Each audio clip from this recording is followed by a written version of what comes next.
Well, we're a CNC machine shop, and we've kind of found our niche where we go work with production plants. Our largest customers are pharmaceutical plant, and kind of get in and meet the maintenance people there and learn about their equipment, and then figure out where we can offer solutions for their problems as far as like, we don't have any of these parts. A lot of their equipment's made in Europe, and parts are really hard to come by. And so we've invested into some technology so we can actually scan parts and reverse engineer them, and then we machine them and we make them brand new right here, Tonawanda, New York, for the customer that's here in town. So it's morphed into, we eventually got rid of the engine business, and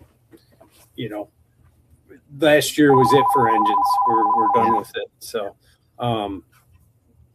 that's cool. It's a little bittersweet because I spent so many years in it, but in the same token, the engine business changed.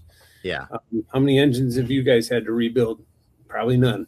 So the work was kind of going away. I saw a CNC machine at they call it the Performance Racing Industry Show in Indianapolis. It's big thing if you're into racing or engines or any of that stuff. It's the biggest show they have. I went one time and I saw a CNC machine making a block for an engine out of a giant piece of aluminum.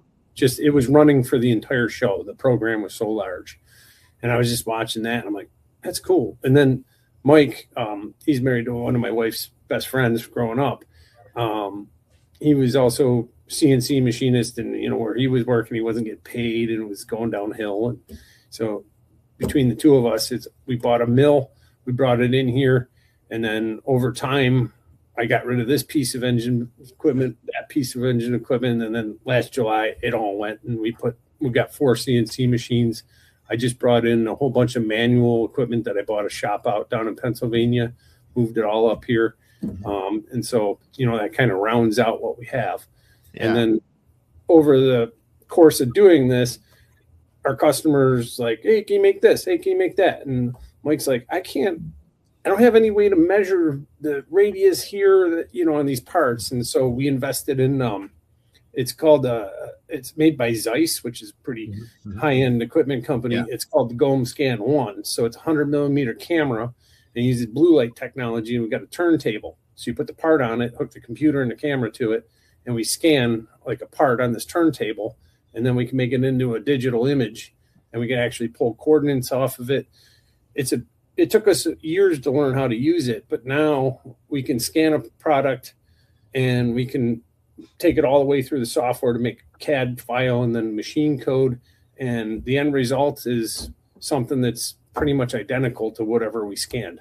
It's within tenths of a thousandths of an inch in accuracy. Yeah. So we've been doing this for our local customer, and there's, a lot of opportunity out there, and just trying to get the word out that, we can do this for people. I've got an example of something that we have scanned. This is a cam, so it's kind of ironic. Especially made cam like that. Something following it. Yeah. So this opens a bioport door in a pharmaceutical filling machine. It's a very specific piece. Yeah. And they're pretty tricky to make, but this is a result of that camera. There's no other way you can figure that all out without that camera. And these things are made in France by the OEM. They take a super long time to get. They get, the operators, this little knob here is what the levers connect to, and that gets twisted and it's done, right? So they can't even get the supplies they need, so they have to make them local. Right. Yeah. And that's where we come in. That's our bread and butter right there.